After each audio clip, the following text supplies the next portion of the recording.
Hi guys, and welcome back to my channel Illustrator. I am Tor, and today we will be diving straight into April's Copic 3-mark challenge, and on screen right now you can see the 3 colours of which they were.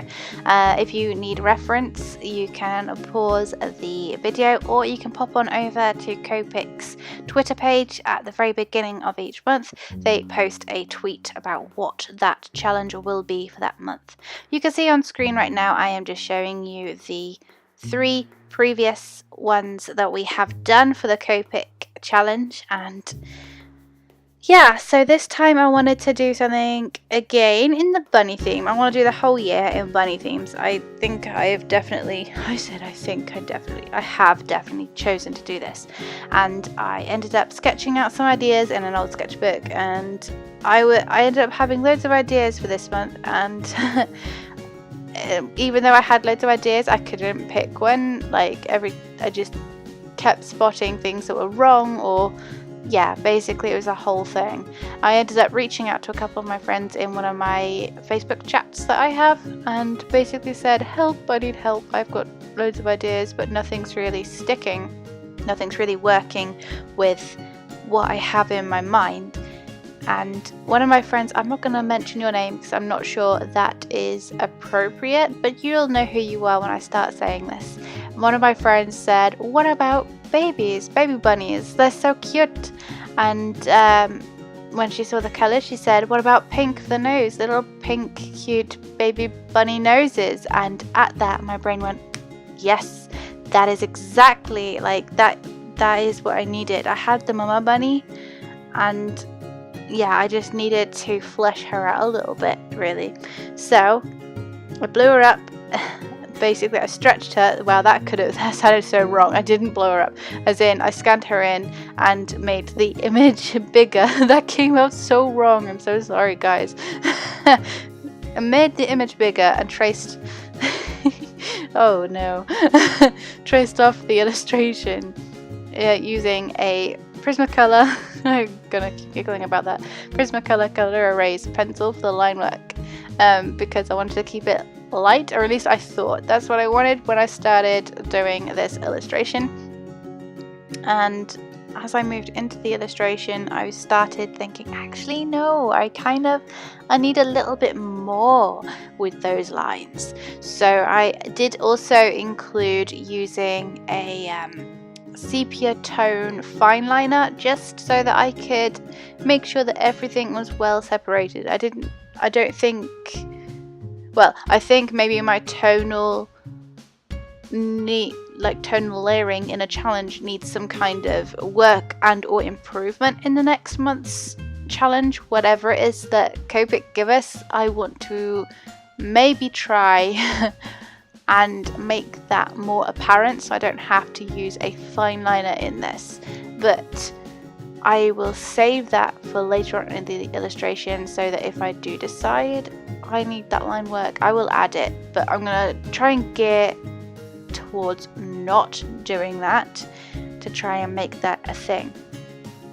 Again, I did use the Zero Colorless Blender this time. I didn't last month, but this month I felt like I needed just a little bit more variety in some of the shades of the lighter E. I need a little bit more variation. And on Mama Bunny, I wanted to make sure that she stood out as the parent instead of one of the babies accidentally standing out as the parent. So I gave her a lot more texture by stippling down the darker E and going over the top again with the lighter E just to blend it out and make it look a little bit more furry. And upon her little tuft on her forehead and her ears, I gave her little dash stipple type things, just to make sure there was a little bit of differentiation there. And like the previous illustrations, I am really enjoying, in fact not just on these but across a lot of my other illustrations I've been doing, I've been enjoying placeholders, something solid behind the characters. So I went through a phase of just doing character concepts or character illustrations without any kind of background, and for a while that worked really well and it was really super relaxed and it was nice. But that's the problem, it was nice. I wanted to give a little bit more life to the illustrations, and I found that by adding a little bit of background or a little bit of contrast, it makes everything feel a little bit more alive, a little bit more interesting, more visually appealing. And I like that the illustrations are visually appealing. It looks like it could come from a children's illustration or something like that. So I am overall really pleased with this. So now all that's left is to take this little cutie family and put them over onto my Redbubble family, and we'll see where this goes. So once you have created your artwork, you can scan it in and sort of finish editing it in some kind of editing software. Again, I'm not really sure if I'm meant to name drop those names, so I won't, but you edit it in a preferred program or preferred style, whether you are happy with your illustration once it's finished, or if you want to take out a little bit where a marker or something's bled, take that out, make sure everything is how you like it. And to get a print ready for Redbubble, what I do is I make sure I am happy with it in the program and save it out as a high-res PNG. And what that does is it gets rid of anything that isn't white. So the background, if you don't want it, then it won't be there. So to illustrate what I mean by that is if I just click out of this and then hop on down, pun intended, because you know bunnies, and you have a look at the sticker, you will see instead of it being like a square, it's actually cut out around. And that's something I've learned relatively recently, because if I hop back to my page and we go down to one of my original things, if we go, just for an example, that one, and if we go down, did I do stickers? No, I didn't. I've taken it out because it didn't work. But what I was doing was I was just putting it in and then just making it basic, like really boring shaped for a sticker, and that's probably why I removed it actually. I think I remember doing that. Yeah, I thought it was cute to do things like this, but as I've developed a bit more, I'm kind of steering clear of the cards, as in purposely making it just for cards, because there's so many different kinds of merch that you kind of want it to be different. For example, this, I love this. This is probably my favorite illustration I've done this year, and it on a sticker is really cool. Let me show you. Where is it? I've got to show you. It is so cool. I was really proud of it. There it is. It's all bobbly. Look at that, it's so fun. I love it. It's all like cut around. It's really cool. So guys, if you have enjoyed this little illustration of the bunny and the series in total, please remember to give this video a big thumbs up, because, you know, it lets me know that you enjoy it, and that's always wonderful. If you have any ideas for next month's illustration, bunny related, feel free to comment them down below. That's always greatly appreciated. I do have a few ideas, but again, I'm not 100% sold on it just yet. I mean, it's not even ticked over into May yet. I just had a few ideas when I was creating this, and I feel like they might be good for later in the year. I'm trying to keep things cohesive with the month if I can. If you guys have noticed, I don't know if you will have, because I haven't come to edit this yet, but I am using a different microphone at the moment. I can't imagine it will be as good as the Nessie.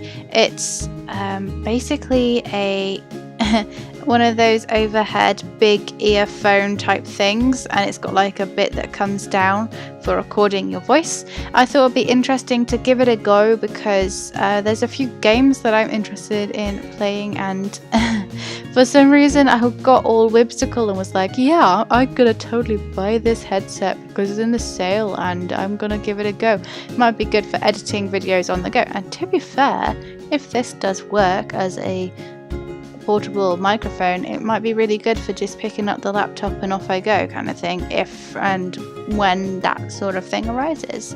Yeah, if you have any comments on the sound quality of it or any kind of improvement in any way, again, please feel free to comment them in the section below. It really helps me to evolve both myself and my channel.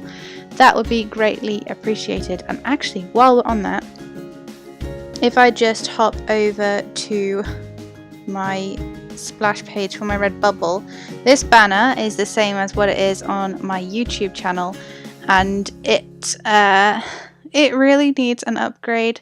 It has, or was meant to be, a make do type of a thing until I remake it, and guess what, guys, I haven't remade it. It stayed the same, since I fully intend on keeping the circles and dots behind the banner, because I quite like that. I mean, I might make it traditionally instead of like this, and then play about with levels and things, and I just want to change it, you know. If you want to see more artist shenanigans, feel free to stay tuned.